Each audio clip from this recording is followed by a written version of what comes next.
বাউল গান আমাদের মাটির গান, মনের গান। একতারা আর দোতারা সুরে বাউলরা শান্তির কথা বলেন, মানুষের কথা বলেন, কিন্তু হাজার বছরে এই ঐতিহ্য আজ বড় বিপদে। কখনো হামলা, কখনো মামলা, কখনো চরম অভাব, সব মিলিয়ে বাউল শিল্পরা এখন দিশেহারা। দেশের বাউল শিল্পের বর্তমান অবস্থা নিয়ে আমাদের আজকের এক বিশেষ রিপোর্ট। মানুষ ভজলে সোনার মানুষ হবি, এই সহজ কথাটি বাউলরা যুগে যুগে বলে আসছেন, কিন্তু সেই বাউলে এখন ভয়ে ভয়ে দিন কাটাচ্ছে। ইদানিং বাংলাদেশের বিভিন্ন জায়গায় বাউলদের উপর হামলা ও ন্যাক্কারজনক ঘটনা হচ্ছে। তাদের আকড়া বা থাকার জায়গা থেকে তাদেরকে তাড়িয়ে দিচ্ছে, ভেঙে দিচ্ছে। এমনকি কোনো কোনো জায়গায় বাউলদের চুল কেটে অপদস্থ করার মতো ন্যাক্কারজনক ঘটনাও ঘটেছে। গানের কথার ভুল ব্যাখ্যা দিয়ে তাদের নামে মামলা দেওয়া হচ্ছে, জেলে নেওয়া হচ্ছে। ফলে অনেক বাউল শিল্পীরা এখন ভয়ে মুখ খুলতে বা গান গাইতে স্বাচ্ছন্দ্য বোধ করছে না।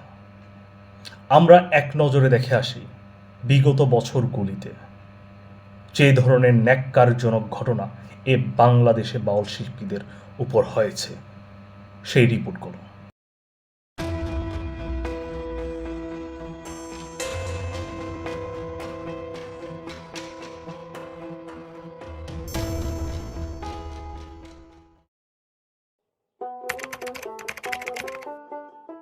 আমি নিজেকে উঠতি বাউল হিসেবেই পরিচয় দিতে স্বাচ্ছন্দ্য বোধ করি।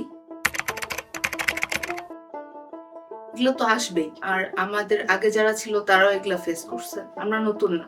তো এগুলা সাথে নিয়েই আমাদের কাজ করতে হবে। যে অবস্থা চলছে এরকম থাকলে বাউল সমাজ নতুন ভাবে যারা আসতে চাচ্ছে তারা কখনোই এই দিকে ঝুঁকতে চাবে না। তো এর জন্য আমাদের পদক্ষেপ নেওয়া উচিত, আমাদের এইসব বৈষম্যগুলা ছড়ানো উচিত।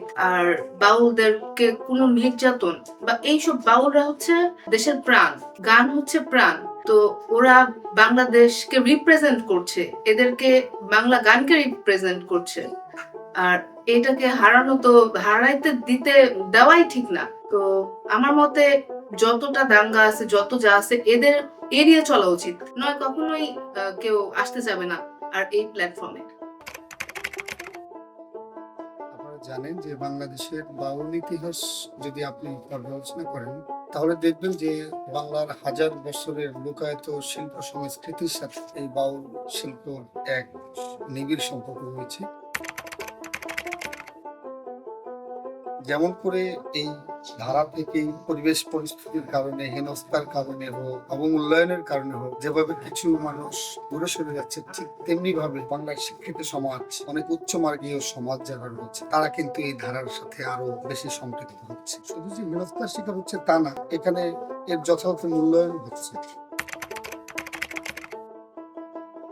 একটা রাষ্ট্রের দায়িত্ব হচ্ছে যে তার সকল ধারার মতবাদ, প্রথা একে সংরক্ষণ করা। যেহেতু বাঙালির ঐতিহ্যগত এক প্রথার নাম বাউল প্রথা, সেহেতু আমি মনে করি রাষ্ট্রের গুরুত্বপূর্ণ দায়িত্ব আছে একে রক্ষা করা, সংরক্ষণ করা। রাষ্ট্র সংরক্ষণ করছে, আরো দায়িত্বশীল হয়ে আরো দায়িত্ব পালন করবে। কারণ হলো একটা রাষ্ট্রের যে কয়েকটা ভিত্তি থাকে তার মধ্যে একটা গুরুত্বপূর্ণ ভিত্তি হচ্ছে বাউল ধারা। আমি মনে করি এই ধারা যদি সুস্থভাবে এর বিকাশ ঘটানো যায় তাহলে বাউল শাহ আব্দুল করিমের মতো বলতে হয়, বিশ্ব একদিন বাউলের বিশ্ব হবে, এতে কোনো সন্দেহ নেই। তোমার নাম স্মরণে ঘোর নিদানে আমি দয়া ভিক্ষা চাই গো এলাহি, তোমার মতো দরদি কেউ নাই, হবে তোমার মতো দরদি কেউ নাই গো এলাহি, তোমার মতো দরদি কেউ নাই, তোমার মতো দরদি কেউ নাই। বাউল কোনো ধর্মের নয়, বাউল কোনো বিশেষ দলের নয়। বাউল এই বাংলার আলো বাতাসে বেড়ে ওঠা এক জীবন দর্শন, যে একতারার সুরে একসময় সম্প্রীতির গান বাজত,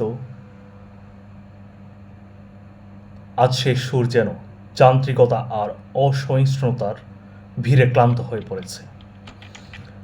আমরা যদি আজ সে আধুনিকতার নামে নিজের শেকড়কে ভুলে যাই কিংবা বাউলদের একা ফেলে রাখি, তবে সেই ক্ষতি হবে আমাদেরই, ইতিহাসের। বাউলদের সম্মান আর নিরাপত্তা দেওয়ার মানে কেবল একজন শিল্পীকে রক্ষা করা নয়, বরং হাজার বছরের বাঙালি সংস্কৃতিকে আগলে রাখা। আকাশের কালো মেঘ কেটে গিয়ে আবারও কি বাংলার মেঠো পথে নির্ভয়ে বেজে উঠবে একতারা? সে উত্তর সময়ের হাতে আর আমাদের সদিচ্ছার উপর।